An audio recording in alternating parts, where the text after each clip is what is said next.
আমার কথা শোনা যাচ্ছে? হ্যালো। হ্যাঁ স্যার, শোনা যাচ্ছে। আমার কথা শুনতে পাচ্ছেন হ্যাঁ, আপনি? হ্যাঁ, হ্যাঁ।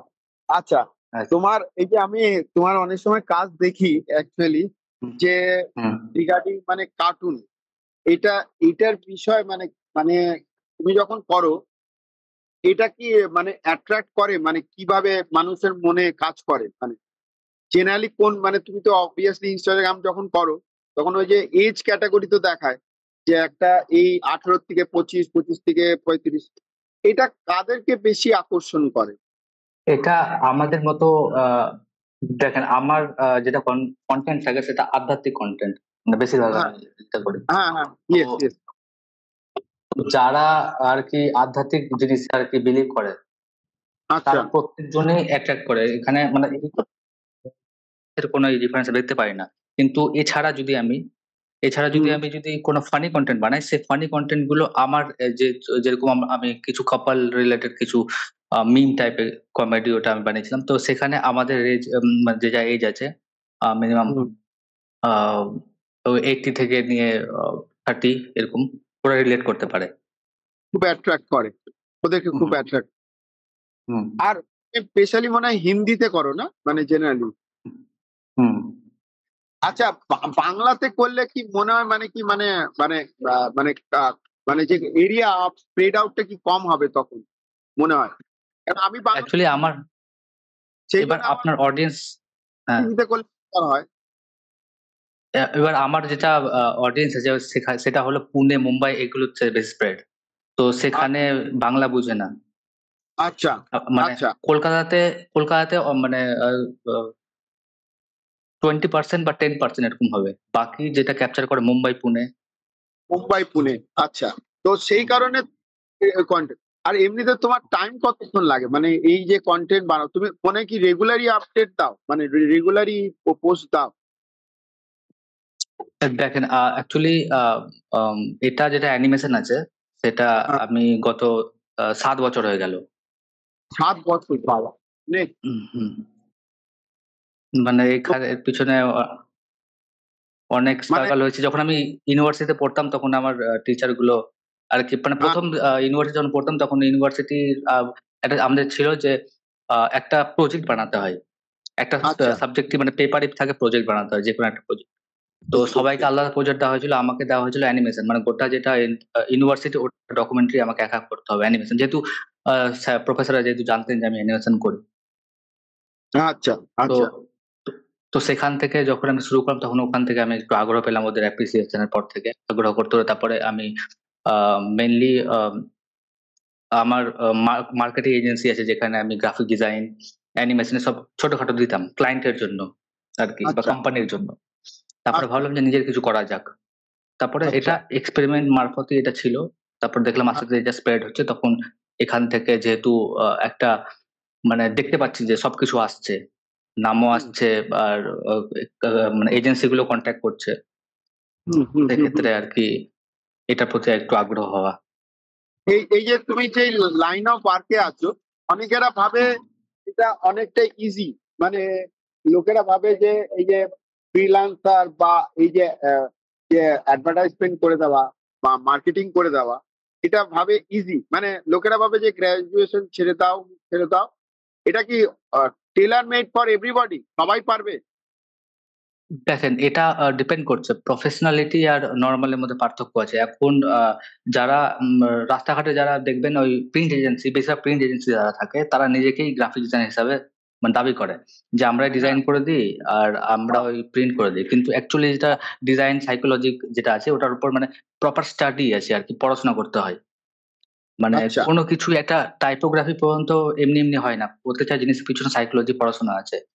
তো এবার সাইকোলজি। হ্যাঁ, যে যারা এসব জিনিস বুঝে, যেরকম বড় বড় যেগুলো কোম্পানি আছে, জোম্যাটো, সুইগি, এগুলো এরা আর কি প্রফেশনাল ডিজাইনার খুঁজে।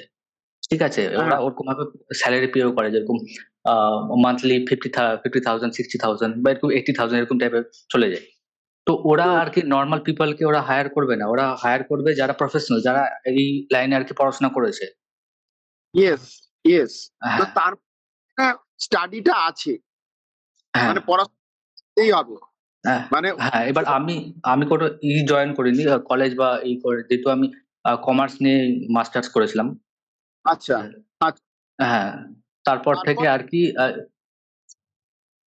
স্যার একটু আওয়াজ আসছে না, একটু আওয়াজটা একটু তুমি যেচে শিখেছো নিজের থেকে, মানে পরিশ্রম করে শিখেছো, মানে হ্যাঁ পুরোটাই বলতে পারেন। হাওয়ায় হ্যাঁ হাওয়ায় বলতে পারেন। না অ্যানালাইজ। না না হ্যাঁ, ব্যাপার হলো আমার যেটা হচ্ছে, প্রথমে আমি গুরু সান্নিধ্যে থাকা, যেটা বলে আর কি, মানে একজনের সাথে আর কি ছিলাম, যে আর কি আমার থেকে টপ আর কি, যার কাছে আমি শিখেছি। তারপরে কিছু কিছু সব মেন জিনিস হলো আগ্রহ আর কি, আগ্রহ ছিল। তারপরে আহ এদিক ওদিক থেকে, মানে যেখান থেকে যা নলেজ পাওয়া সেখান থেকে শেখা আর কি, অনলাইন অফলাইন। আহ যারা আমার থেকে এই ইন্ডাস্ট্রি যারা টপে আছে তাদের সাথে একটু করা, এভাবে করে আস্তে আস্তে আমি শিখেছি, আর আচ্ছা, এখন শিখে যাচ্ছি। তো এখনো শিখে যাচ্ছ, মানে এটা লার্নিং প্রসেস চলতেই থাকে, এটা থামার কিছু হ্যাঁ, গল্প না এটাই। ব্যাপার হলো দেখ, হ্যাঁ, বল বল। সাইকো মানে যে ডিজাইন এখন যেটা আর কি মানুষ বুঝছে, পরবর্তীকালে এটা চেঞ্জ হবে আস্তে আস্তে, যেভাবে মানে আমরা যদি একটা জায়গায় স্টাক হয়ে যাই, তো আমরা আর কি আঙ্কাল ডিজাইনার যেটা আমরা বলি, মানে মানে যারা পুরোনোর দিকে পড়ে আছে, তো ওদেরকে আস্তে আস্তে ভ্যালু কমে যায় যদি আমরা নাচ শেখা যদি বন্ধ করে দিই। মানে প্রত্যেক বছর বা প্রত্যেকটা সময় চেঞ্জ হতে থাকছে সিস্টেমটা, হুম হুম হচ্ছে তার জন্য গ্রাফিক্যাল ডিজাইনটাও চেঞ্জ হতে থাকছে, মানে টেস্ট এন্ড প্রেফারেন্স চেঞ্জ হলে ওটাও চেঞ্জ হতে থাকে। আর তাই জন্য তোমাকেও মানে জুড়ে থাকতে হচ্ছে ওর সঙ্গে। হুম অনেকেরা যেটা ভাবে না যে গ্রাজুয়েশন করতে করতে আমরা এটা আমি করি, ও মানে তুমি যেটা করছো মানে ইনডেপথে গিয়ে জিনিসটাকে জানার চেষ্টা করছো। তার মানে কাউকে যদি এইসব লাইনে ঢুকতে হয়, এক্স এন্ড ওয়াই এছাড়া আরো অনেক লাইন আছে, তো সেখানে মোনা মোটামুটি তোমাকে পুরো ভেতরে ঢুকতে হবে, মানে ওপর ওপর হুম থাকলে চলবে না। দ্যাট ইজ না। আ মরাল স্টোরি, যেটা যদি বলা যায়। কেন তুমি বলছো তুমি কমার্স ব্যাকগ্রাউন্ডে ছিলে, কিন্তু তার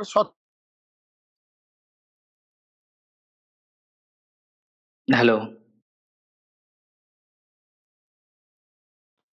হ্যাঁ, হ্যালো হ্যাঁ আমি হ্যাঁ শুনতে স্যার পাচ্ছি। একটু হুম কেটে গেছে। বলছে যে তোমাকে প্রত্যেক মুহূর্ত তোমাকে ডেভেলপমেন্টের জন্য কাজ করতে হচ্ছে, ওটা থেমে থাকতে হুম হচ্ছে না। হুম এটাই মানে expectation গুলোই আমি কালেক্ট করতে চাই। কারণটা হচ্ছে লোকেরা ভাবে, যেটা তোমাকে আমি জিজ্ঞেস করলাম, টেইলর মেড ফর এভরিবডি। না, তুমি বলে যে টেইলর মেড ফর এভরিবডি নয়। কারণটা হচ্ছে তোমাকে নিজেকে খেটে যেতে হবে। হুম তার মানে আগে ঢোকবার আগে তোমাকে ভাবতে হবে যে আমি কতদূর যেতে পারি, হাঁটতে পারি। তারপর হুম তুমি ওটার মধ্যে ঢুকতে পারো। মানে কোনটাই রাস্তা, তুমি বললে যে ৭ বছর ধরে স্ট্রাগল করছি, মানে স্ট্রাগল করতে হয়েছে আমাকে। তো এই স্টোরি গুলোকে লোকের জানাটা দরকার বিফোর জাম্পিং ইনটু দ্যাট। মানে লোকেরা ভাবে যে কনটেন্ট বানানো খুব ইজি, মানে একটু নাচ গান করলাম, একটু হাত পা ছড়ালাম, মানে কিন্তু মানুষের কোনটা লাগবে, যেটা তুমি বলছো মানুষের সাইকোলজি বোঝাটা খুব চাপের ব্যাপার।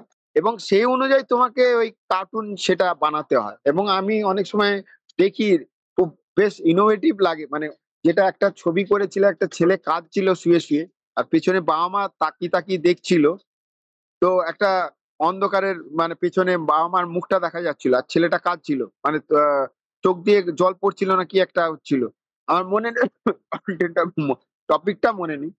তো ইট হ্যাজ সাম রিপারকেশন, মানে তুমি যে ছোট করে যেটা দিচ্ছ, ইট হ্যাজ সাম নিউজ বা it has some moral information on that basis. তো এটার জন্য আমি লোকেদের সঙ্গে ইন্টারেক্ট করার চেষ্টা করছি, because I want to know তুমি ওই ইয়াং জেনারেশন, আমার ইয়াং জেনারেশন পেরিয়ে গেছে। তো I am not in young anymore. তো সেই জন্যে আমি ইন্টারেক্ট করতে চাই, কেননা এখনকার ছেলেমেয়েরা কি ভাবে বা কি বুঝতে চায়। আর তুমি কি মনে করো এই যে লাইনটা আছে, এটাতে কিরকম গ্রোথ প্রসপেক্ট আছে ফিউচার? অ্যাকচুয়ালি এটাতে না, প্রথমে আপনি কিছু দেখতে পাবেন না, মানে এটাতে যখন আমরা আমরা যখন কোনো কিছু যখন ঢুকতে চাই, তখন আমরা স্টার্টিং থেকে চাই যে কিছু একটা আর্নিং হোক বা কিছু হোক, ইয়েস তখনই ইয়েস আমাদের ইয়েস। ডিমোটিভেশন চলে আসে। কিন্তু এই যে ফিল্ড আছে এটা অনেক নতুন, মানে অনেকে এটা জানে না আর কি। তো এখানে আগে আমাকে স্ট্রাগল করতে হবে, শিখতে হবে। যখন আমি ওই যোগ্যতা হবো, তো অবশ্যই টাকা আসবে বা ওরকম ফেম আসবে। তো যোগ্যতা অর্জন করতে হবে। এবার আমি বলবো যে আমার যেটা সময় ছিল যে লিস্ট স্টাডিটা কমপ্লিট করা, বা যেটা আমি করছি সেটা করা, বা যদি আমি জবের জন্য যাই, জবটা মানে এটাকে পার্ট টাইম হিসেবে স্টার্টিং এ নেওয়া, ফুল টাইম হিসেবে এটাতে না ঢুকে যাওয়া। পুরোপুরি না ঢুকে কেন যাওয়া। এটাতে হ্যাঁ, কেন এটার মধ্যে লসও আছে, এটাতে যে আমরা সাকসেস হবো 100% এর না, তো আসবে চান্স তার কোনো গ্যারেন্টি নেই। ইয়েস, হ্যাঁ ইয়েস। তো তোমার সঙ্গে কথা বলে খুব ভালো লাগলো। মানে এখন তুমি পুরোপুরি এটাতেই ইনভলভ, মানে এই কাজেই পুরো হ্যাঁ ইনভলভ, মানে এটা এখন করো। মানে অ্যাড এজেন্সি চালানো বা কার্টুনটা দিয়ে অনেক কিছু না, মানে এক্সপ্রেস করা যায়, অনেক ফ্রেন্ডলি ভাবে এক্সপ্রেস করা যায়। আর অনেকটা কি হয়, অ্যাটাচমেন্ট থাকে, মানে একটা কাস্টমারের সঙ্গে একজন যে ভিউ করছে সে রিলেট করতে পারে। সেই জন্য আজ পর্যন্ত লোকেরা কি করে, আমুলিয়া যে বাচ্চা মেয়েটা আছে সেটাকেও কার্টুন হুম হিসাবেই রেখে। তো we can hmm relate the story. তো এখনো পর্যন্ত ওই এই যে জিনিসটা, কার্টুন জিনিসটা সবার কাছে প্রযোজ্য, বাচ্চা হোক বড় হোক ছোট হোক মাঝারি সবার জন্য প্রযোজ্য। তো সেইটা তুমি যে করো সেটা ইউনিক ইন নেচার, আমার কাছে খুব মনে হয় খুব ছোট করে জিনিসটাকে চিস্টে দিয়ে দাও। এবং টু কন্টিনিউ, মানে অবভিয়াসলি, মানে তুমি যখন লাইন পেয়ে গেছো, should push ahead on that ব্যাপার। আর আমি তো তোমাকে ফলো করি, দেখি তোমার কাজ, গ্রেট। আর এই যে তুমি আসলে, এটাই আমি যে কত বড় মানে গ্রেটফুল মনে করছি। মানে অনেকেরা পাঠালে অনেক কিছু ভাবে, অনেক কিছু থিঙ্কিং না স্যার, করে। আমার এটা আমার সৌভাগ্য স্যার। এইটা এটা হচ্ছে লোকেদের। আমার অ্যাকচুয়ালি 10-15 মিনিট লেট হয়েছে due to I was teaching somebody else. তখনও ঘড়ি দেখে মনে হ্যাঁ হলো স্যার, বুঝতে 9:30 পেরেছি। বেজে গেছে। তো যেটা হচ্ছে লোকেরা অনেক কিছু ভেবে না, এখন ভাবার তো অনেক কিছু জিনিস হয়ে গেছে না, মিনিট সেকেন্ডে মানুষের চিন্তা চেঞ্জ হয়। তো সেই জন্য you have given time, 10-15 minute যে টাইম দিলে, that is grateful to me. আমার খুব ভালো লাগলো। এবং আমি কালে দিনেও কোনো সময় যদি আমার কোনো কাজে লাগে, আই উইল বি কমিউনিকেটিং। তোমার থেকে অ্যাডভাইস নেব, অ্যাডভাইস নেওয়ার জন্য যে পারিশ্রমিক দিয়ে অ্যাডভাইস নেবো, because you are knowledgeable now, because you are in the stream of 7 year, 7 বছরে আছো। এবং তুমি অনেক অনেক ক্লায়েন্টকে সার্ভিস দিয়েছো। তো তোমার তো একটা বিশাল আইডিয়া আছে। তো that will be great part. তো আমি তোমার সঙ্গে কানেকশন রাখবো। এবং হ্যাঁ স্যার। আমার খুব ভালো লাগলো যে তুমি এসেছো। Thanks for that, sir, thanks for আমারও দ্যাট। আমারও ভালো লাগলো স্যার। আপনাকেও থ্যাংক ইউ, আপনারও অনেক ধন্যবাদ sir. Thank you, thank you. রাখছি তাহলে। Thank you. টাটা। হ্যাঁ স্যার, রাখেন।